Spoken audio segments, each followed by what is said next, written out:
வாங்க வெள்ளிக்கிழமை ரொட்டீன் பார்த்துட்டு வந்துடலாம். வெள்ளிக்கிழமை இன்றைக்கி எங்களுக்கு லீவு மொஹரம் அப்படிங்கிறதுனால காலையில் பார்த்தீங்கன்னா நம்ம வீட்டில் கொத்து பரோட்டா தான். எண்ணெய் ஊற்றி நான் வந்து வெங்காயம், தக்காளி, அதுக்கப்புறம் முட்டைக்கோஸ் சேர்த்துருக்கேன். கேரட் இருந்தால் சேர்த்துக்கோங்க, பீன்ஸ், அதுக்கப்புறம் குடமிளகாய் எல்லாமே சேர்த்துக்கலாம். பரோட்டா முந்தின நாள் நைட்டு வாங்கினது 2 மிச்சமாயிடுச்சு. அது மட்டும் பத்தாது இல்லையா, இந்த மாதிரி பண்ணி சாப்பிட்டா 3 பேரும் டிவைட் பண்ணி சாப்பிட்ருவோம். இந்த மாதிரி நல்லா வந்து பரோட்டாவை சூடு பண்ணிவிட்டு கத்திரிக்கோலோ இல்லை கையாலே நல்லா பிச்சு போட்டுக்கோங்க. இதெல்லாம் வதங்கினதுக்கப்புறம் பார்த்தீங்கன்னா லைட்டாக வதங்கினா போதும். கரம் மசாலா தேவைக்கான அளவுக்கு மிளகாத்தூள் சேர்த்துட்டு நம்ம சால்னா கொடுத்துருப்பாங்க இல்லையா, அதையும் அதில் சேர்த்துட்டு இந்த பரோட்டாவையும் நல்லா போட்டு அதில் மிக்ஸ் பண்ணிவிட்டு கருவேப்பிலை, கொத்தமல்லிலாம் போட்டு இறக்கணும் அப்படின்னா சூப்பரான கொத்து பரோட்டா வீட்டிலே ரெடி ஆகிடும். மேலாப்பில் கொஞ்சம் வெங்காயம், லெமன் புளிஞ்சு விட்டு சாப்பிட்டா அட்டகாசமாக இருக்கும். பிரேக்ஃபாஸ்ட் முடிச்சுட்டு பார்த்திங்கன்னா ஒரு 11:30 போல் கிராசரி ஷாப்பிங் போனேன்.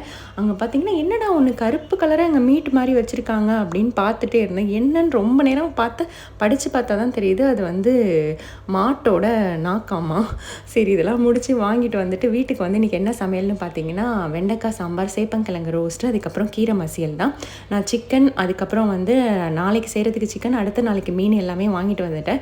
இதெல்லாம் கழுவி சமைச்சு முடிச்சுட்டு உட்காரத்துக்குள்ளே எனக்கு கால் வலியே வந்துடுச்சு. ஒரு 2:30 மணி ஆகிடுச்சு எல்லாமே முடிக்கிறதுக்கு. ஸோ முடிச்சதுக்கப்புறம் ஒரு ரிலாக்ஸ் வந்துடுச்சு. ஏன்னா எல்லாமே வீக்குக்கும் ப்ரிப்பேர் பண்ணியாச்சு, சண்டே சாட்டர்டேக்கும் ப்ரிப்பேர் பண்ணியாச்சு. தேங்க்யூ.